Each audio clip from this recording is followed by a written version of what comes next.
Hey guys, just got a Hobie canoe with it's for two people, but sometimes like to go out on my own, so I thought I'd I've still got my pedal area. I haven't put a motor in there, but I did buy a Watersnake and got the bracket with it from one of our local suppliers here. Come in a kit, and I was going to fit a battery box in, but I decided to do something a little bit different. So what I've done is I took all the bits off the battery box, things like USB charger, cigarette lighter socket, and USB charger and voltage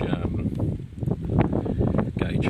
So, and I've put in a switch. I will get a waterproof one, but that's the only one I had in the shed, so I will replace it, even though when it's sealed there won't be much water in here,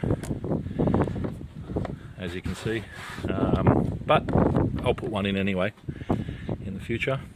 And you basically switch it on like that. Probably can't read that, but 13.3 volts is the battery. This is like a chopping board, a really fine one I chopped up and fitted a battery inside here. Now I could only fit this AGM in here. I will put a lithium in eventually, but I just wanted to, I only had an AGM here in the shed, so I thought I'd give that a go. It's 50 amp hour, and I undone all of these screws here and put little square notch in there, little square notch in there, and then I dropped the battery down. And then I've used a like a strap that goes around the inside of where the wheels go to give it strength, so it doesn't move around, bounce around. Put some foam in there as well. And then I ran a cable. I've got fuses on everything, which came out of the battery box, 30 amp fuses, and I used this style of connector, which is for solar. I think it'll be okay. The motor only draws 20 amps, and then what I did is run it across and put these connectors on, and from the battery box I stole the terminals and basically drilled them through in there. Yeah, so you can just undo that, or just quickly unplug that if you want to disconnect your power to your motor. The motor works really well with this bracket. You can just lift it like this and flip it over. Now it is behind me when I sit, because I normally sit here, but I think it'll be okay. I think I'll be able to twist over and reach. Anyway, this is the only spot I could fit the motor without it fouling on the wheels that I put back in here when I launched the boat or the canoe. So anyway, I just thought I'd show you, haven't done a video for a while, but I thought I'd show you what I did. And basically this just pops in there, and there's enough room.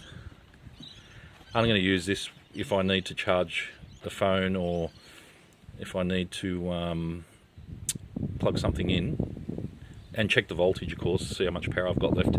But you just switch it off like that and close it, and as you can see, it's closes just nicely on there. So yeah, that was my way of doing it. So yeah, there's my battery terminals. They should be okay. These just come apart here as well, and they've got like an O-ring inside, so you can't get water in. But you know, anything on a canoe or a boat eventually, you know, gets a bit of corrosion. You have to do maintenance on them, so I think it's fairly straightforward for the purpose of this exercise. I think it will work fine. And then you just switch the motor on there. You've got 2-speed, low speed, and then you've got, that was reverse, and that's forward. won't be turning the motor because I have this fin on the back, so I will probably lock this in position with the clamp down here, just in a straight forward position. I think that'll be good, but I've got to get it in the water and see how it goes. So yeah, that's hopefully powerful enough. It's 24 pound. They told me in the shop not to get the larger one because it'll be too strong, but I think this one will be okay. So if anyone wants to do a kayak in the future, maybe they can get some ideas from here. Yeah, we'll see how it goes. I'll keep you posted.